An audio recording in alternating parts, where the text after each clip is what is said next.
ইদানিং দেশের নায়িকাদের সঙ্গে খুব একটা দেখা যাচ্ছে না শাকিব খানকে।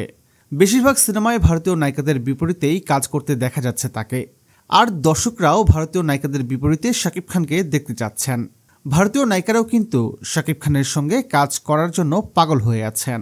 কলকাতার একাধিক প্রযোজনা প্রতিষ্ঠান সূত্রে জানা যায়, শাকিব খান কলকাতার যেসব প্রযোজনা প্রতিষ্ঠানের সঙ্গে কাজ করে থাকেন, সেই সব প্রযোজনা প্রতিষ্ঠানগুলোতে নিয়মিত কলকাতার নায়িকারা ধর্ণা দেন শাকিব খানের সঙ্গে কাজ করার সুযোগের জন্য।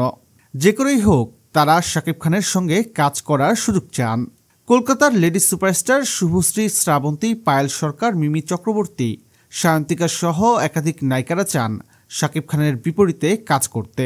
কারণ শাকিব খানের সঙ্গে সিনেমায় অভিনয় করলে যে পরিমাণ জনপ্রিয়তা, সাফল্য এবং পরিচিতি পাওয়া যায়, সেটা অন্য কোনো নায়কের সঙ্গে কাজ করে পাওয়া যায় না। যেমন ইথিকা পাল, তাকে আগে কেউই চিনত না। সে ছিল টিভি সিরিয়ালের দ্বিতীয় শ্রেণীর একজন অভিনেত্রী। কিন্তু শাকিব খানের বিপরীতে প্রিয়তমা সিনেমায় কাজ করেই ভাগ্য খুলে গেছে তার। দুই বাংলায় পেয়েছেন তুমুল জনপ্রিয়তা। শুধু তাই নয়, শাকিবের সঙ্গে একটি সিনেমায় কাজ করেই কলকাতায় বর্তমান সময়ের সুপারস্টার নায়িকাদের চেয়ে বেশি জনপ্রিয় হয়ে উঠেছেন তিনি। কলকাতার কমার্শিয়াল সিনেমার বাজারে এখন সবচেয়ে বেশি চাহিদা রয়েছে ইথিকা পালের। মূলত এসব কারণেই কলকাতার নায়িকারা শাকিব খানের সঙ্গে সিনেমা করার জন্য পাগল। কারণ শাকিব খানের সঙ্গে সিনেমা করলেই রাতারাতি জনপ্রিয়তা পাওয়া যায়, আলোচনায় আসা যায় এবং নায়িকাদের ভাগ্য খুলে যায়। তো প্রিয় দর্শক, শাকিব খানের অভিনয় আপনার কাছে কেমন লাগে?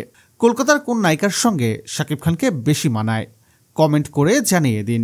আর বিনোদন জগতের সকল খবর জানতে সাবস্ক্রাইব করে যুক্ত হন বাংলা টাইমের সঙ্গে।